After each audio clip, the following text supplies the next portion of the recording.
Welcome to That's So Rad podcast. I'm your host, Travis Vangsnes. This is a podcast about people, their passions, their life experiences, and their stories.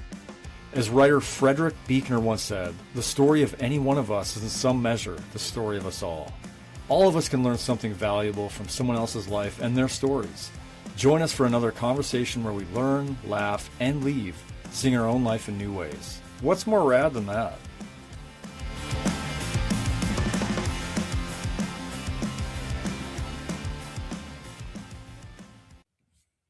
Welcome to another episode of That's So Rad podcast.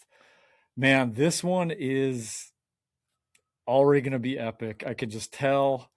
I'm with my brother, Jeremy, who on probably several of the other episodes, Jeremy, you always get referenced in a podcast. You're that legendary. But this is really, really special because we're trying something kind of new here and trying to get all this to work. So let me introduce Jeremy a little bit for those that you don't know, and then got a surprise here in this podcast. So I'm joined by my brother, Jeremy. And if you've never heard of his story, in 2009, three of my brothers were in a rollover wreck in Montana. And two of them, Dan and Jeremy, were ejected from the back, and devastating, awful wreck. And Jeremy actually, I'm just trying to make this a snapshot, but Jeremy was basically pronounced dead at the scene. There was, we have a newspaper clipping that actually has that as the headline. It shows their wrecked Jeep. And then Dan was in really awful shape. Ryan was able to sort of walk away, but obviously watching all the trauma and awful stuff, he was deeply impacted by that. But then Jeremy was taken from outside of, was it Bozeman, the Bozeman area, flighted to Billings. There was a 90% of the patients that have the type of brain injury that you do,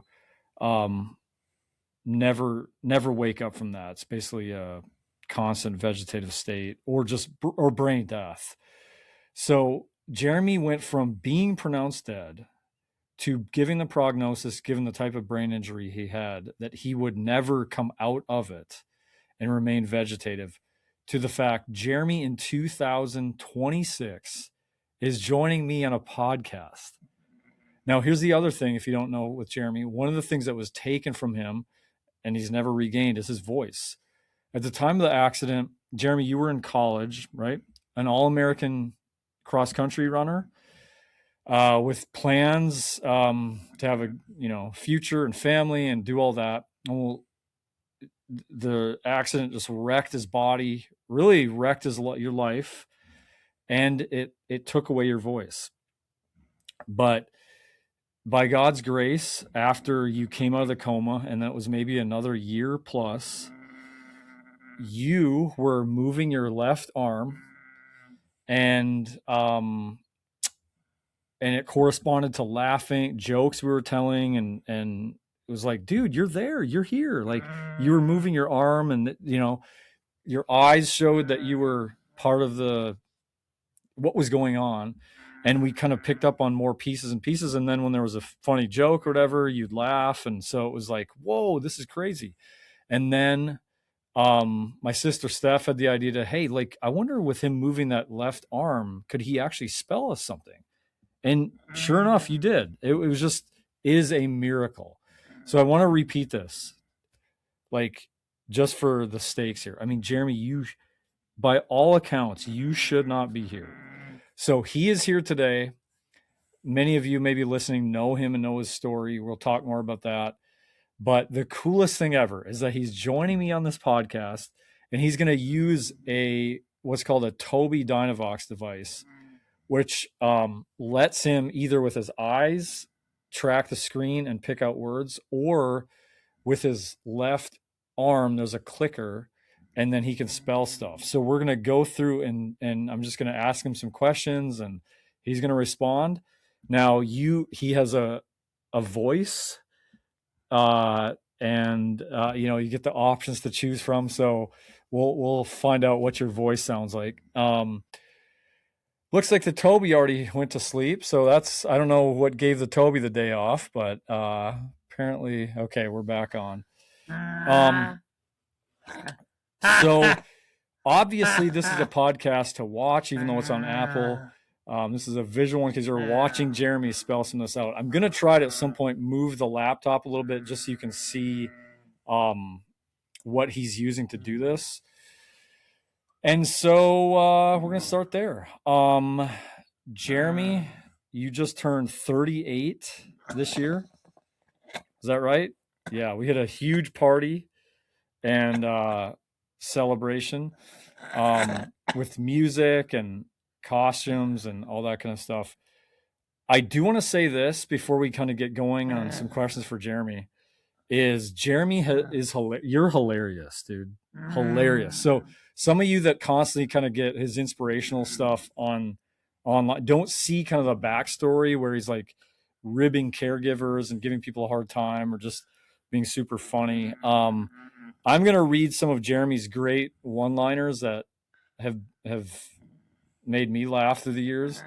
He's got tons more than this, but this is just some that I've pulled out. So one time Jeremy said to a female caregiver that was dancing near him, he goes, "You have white girl dance moves just like me." Bada boom. Someone asked him, it's one of my favorites, "Jeremy, what do you want to do this weekend?" Jeremy spells out, "Live the life of a Christian rapper." And on another occasion, someone asked, "How many cavities do you think you'd have if you went to the dentist right now?" Jeremy's answer, "Let's not discuss my teeth. We're not going here." Although I'm looking in the video and you have like some pearly whites. Just look at that. Look at the what light is just glinting. And Jeremy always has a nice trucker hat game too, by the way. So he's rocking his carbon leaf hat. And so good trucker hat game there. Few more. Jeremy said one time, "I owe my good looks to my dad because he also had to fight off the ladies when he was my age." So how's that battle going? Last two, Jeremy goes, "I hope that I'm in heaven before your cat has lived all its 9 lives." And the final Jeremy one-liner of this list is, "I passed that kidney stone like a boss." Pass that kidney stone like a boss. One of the great lines that you've said and you've spelled out, I remember on this, Toby, one time, is to set this up, one more thing, then I need to shut up. But as you said one time, the gift we have living in our hearts needs to be shared with everyone. And that is the story of your life and who you are. You are a gift, and your life just shines, and it gives the entire world so much inspiration from your joy. And Dan, our brother Dan, one time I think said, as we all kind of asked, if you were to ever get something back, what would it be? Would it be maybe your ability to move again? Would it be your voice again or whatever? And like what Dan says, what God gave you back was your joy. And it's maybe your greatest weapon. And because of it, and you not having an audible voice, but having the voice that you have and being able to speak through, through the things that you spell or just your life and what it says, is you have no doubt the biggest voice of anyone we know. So loudest in that way. So we're going to roll with this. This is not easy for Jeremy to use this, and, it can be kind of taxing on him. So we'll see how far we get in this thing. He's earning and working for every letter that he spells out here. I'm going to, in the editing of this podcast, probably be editing down the length in which he's spelling some of this just for time's sake, because he has to kind of go through and spell with each thing he chooses off the screen. And then what I would also add, the last thing I'll say is, by default, Jeremy's kind of favorite method to just kind of communicate to us is not to use a device, but is literally to move Can you move that left arm? Can you lift it up a little bit? And okay, it's kind of hard to see where I have the screen, but there you go, dude. Let's go. Look at that's awesome. So you can move that left arm, and then he'll just kind of spell to the letters of the alphabet. So we'll literally go through like, you know, A, E, I, O, U, B, C, D, and go through and like manually spell out words like that. So we're going to get rolling, and it's question time. Jeremy, you ready to roll? All right. So,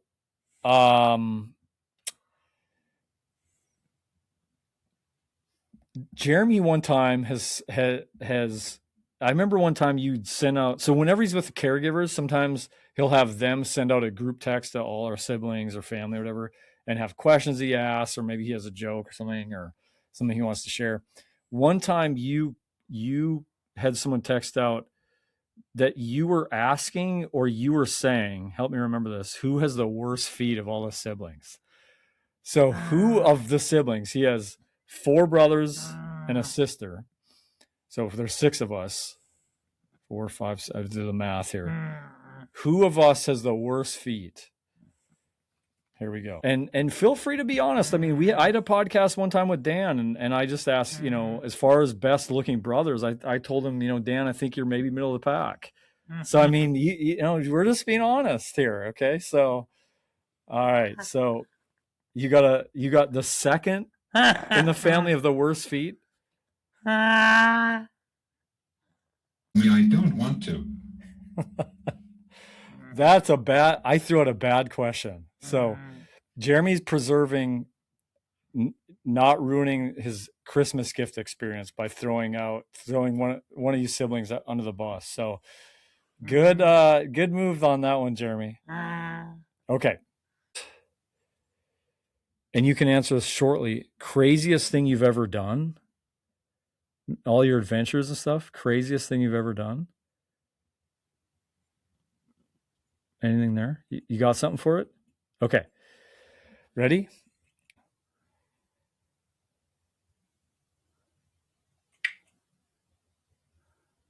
You want speed? Climbing the Grand Teton. He climbed the Grand Teton. Oh, man. Climbing the Grand Tetons? Is that what we're trying to say? Oh, man. Okay. So Jeremy climbed apparently his own mountain chain that no one else has discovered. The Grand Teton. The Teton. Okay. So here we go. That was hilarious. All right, Joff, we're doing awesome. All right. Okay. Okay, let's do this. Okay, you tell me before we start kind of getting middle to, are you still doing okay? Yeah, dude, this is awesome. All right. So I'm going to tell you tell me which of these questions you'd like. Okay. And these can be short. This one, and you tell me if you want this question or not. What is it like not being able to speak? You know, and even if it's a 1-word answer or a few words or something. And okay. All right. Okay. So you have not been able to use your audible voice since 2009. So we're going on, I mean, so this is 17 years, right? Is that right? So what is it like to not be able to speak? Okay, I'm showing Jeremy spelling. So he uses that left arm and he hits a switch behind him. And then this is what he's seeing on the screen. So the question was for Jeremy, what is it like to not be able to speak?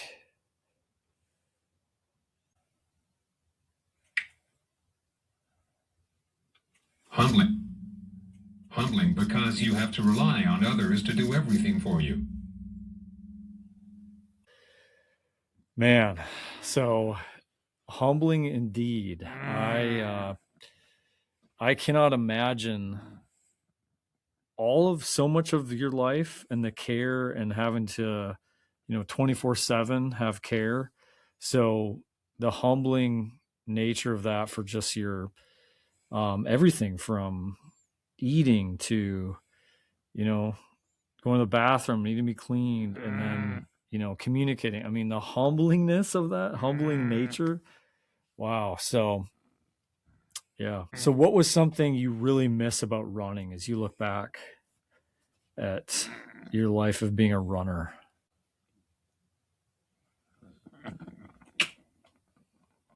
The runner's high that you experience from going on long runs. Well, you know what? I haven't thought about that for you and all the things that you lost and have, really lost from this accident and don't get to experience. I think sometimes, like, the real obvious things like the taste of food or like, your favorite dessert, or just not getting to experience food because Jeremy is fed through a feeding tube. And so it's just, the bypasses getting to experience the taste of things. And so, but not getting to experience the runner's high anymore, that endorphin rush that, I love mountain biking. I really never liked running, but I took up running, like, say, a decade ago. And a lot of it was for that very thing, because it's super convenient to just get out and you can get a quick run and then really to experience that thing, that endorphin, that runner's high. And so for you to not get to experience that, I mean, there's days I'm like, during a day, I might just be like, I just got to go run so I can feel that. And you don't get to even have that opportunity. So, man, that's just something to lament too, of just another layer of loss for you in that. But at runner's high, you got a lot of those though back in the day, didn't you? Probably got more runner's highs and a week of training than most people their whole life. So, thinking also as we kind of get to the turning the last corner of this, the last turn on this track, Jeremy, what gives you joy? How would you answer? What gives you joy? Let's hear it, Jeff.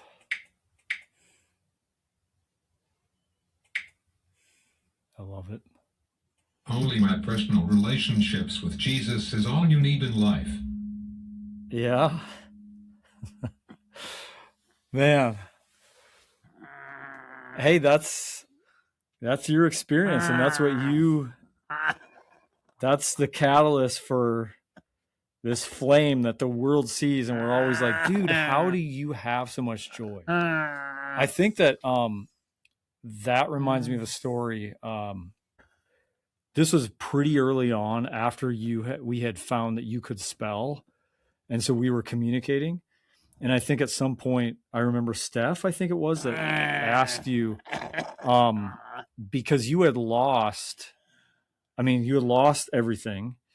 Your college career, now no longer are you a runner? Are you in college? Are you dating? Are you really everything got stripped away, right? And now your friends are starting to get careers, finish college, get married, all this stuff. And Steph asked you, our sister Steph asked Jeremy, I think one time, what gives you joy? This was many years ago. And you spelled one word out, which is what you're still saying, Jesus. Man, right? You remember that? Okay. What's your advice? I'm curious, what would your advice be? So many people are suffering and struggling. It's kind of the human condition, whether it's illness or, it can be job loss. It can be so many things, death of loved ones. Yeah. You know better than most people what it means to suffer both well, but also to face unbelievable suffering. What is what you would tell someone that is going through hard times, no matter what it is, like right now, and is kind of losing their own hope?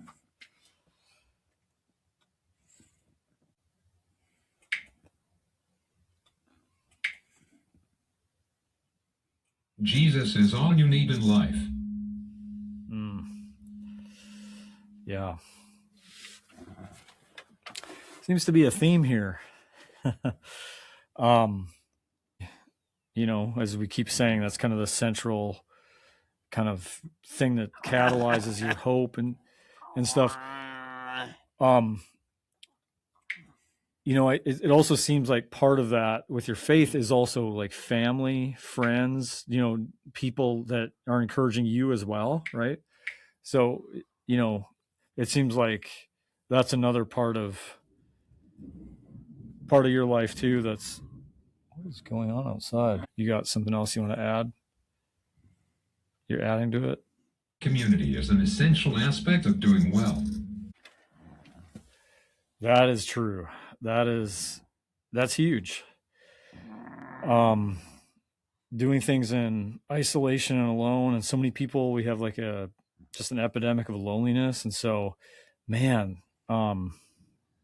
that's a good reminder is to, and I think the thing is, what you just said reminds me of something that someone once said. I think it was the French writer Simone Weil who said that the greatest need of the human soul is to be rooted. And to be rooted means to belong. It means to be with people, right? And that's exactly what you're saying, man. And so that's a big part of your journey in where you've been is you're surrounded by community. You bring people together. Your party was a huge example of just the incredible community around you that you have, but you've also brought so many people together. So, man, that's an awesome reminder. Community is an essential aspect of doing well for all of us, no matter what we're facing. Okay. Winding this down to our final two questions.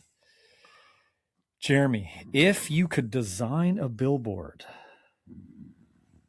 what would be on the billboard? If you could have a message, or maybe it's a piece of art,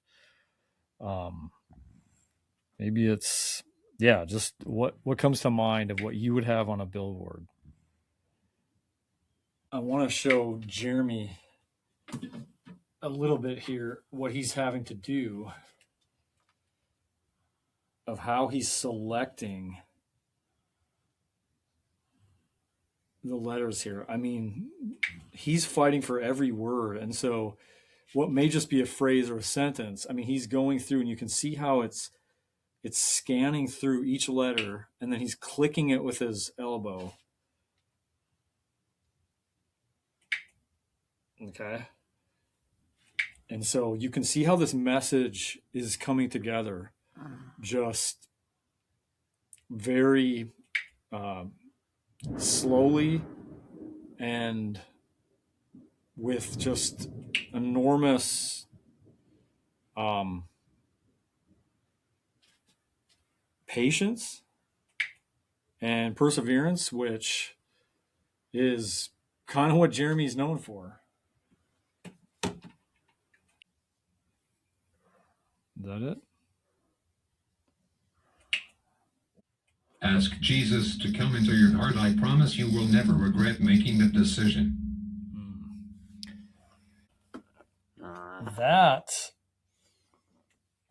That is the Jeremy designed billboard. So that is what you would put up on a billboard.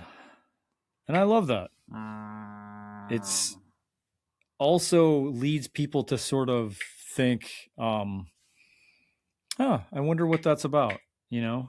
I mean, there's a lot of billboards that can be really judgmental and, you know, repent and believe. And, you know, people that don't have any understanding of that can sort of just be like, repent? I mean, you know, and who are you to say that, and of what? And so that is a billboard, I think, that can draw some people to it. So thank you for sharing that. And I'm curious, as we close this down, what your final thought, takeaway, what is your message to close this podcast episode down?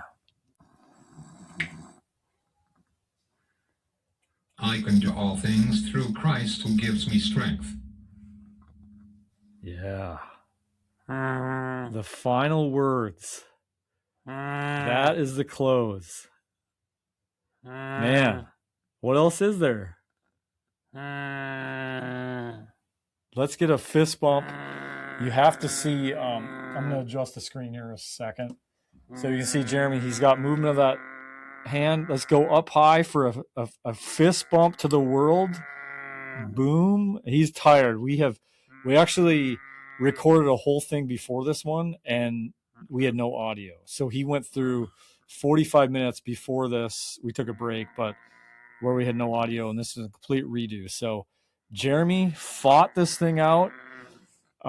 This was a marathon for you, and it was amazing, amazingly inspiring. As we close this out, Jeremy has a website called joyindespair.com. I'll put the links up to that, and like your Instagram or something else. He's got a newsletter that you can sign up for. He has art that he's painted. He paints with his foot.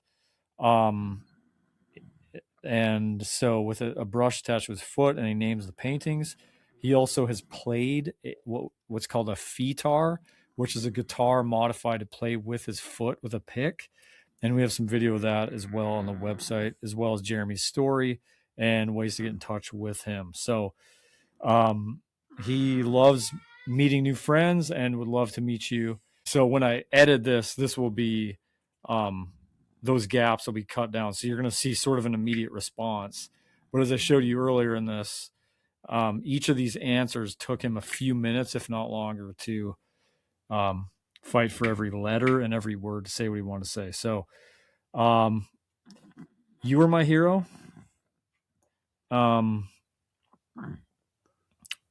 And you impact my life more than you'll ever know.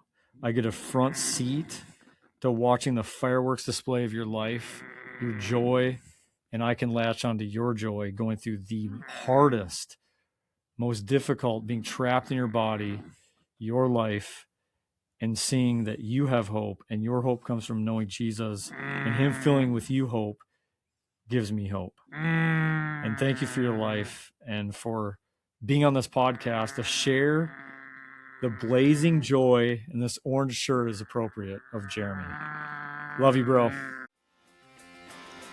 Hope you enjoyed the episode today. Check out the show notes for any links or resources shared in the episode. If you enjoy the podcast, it would be really appreciated if you'd subscribe, leave a 5-star review, and share it with friends. May we all remember these words from writer Mary Oliver. Instructions for living a life. Pay attention, be astonished, tell about it.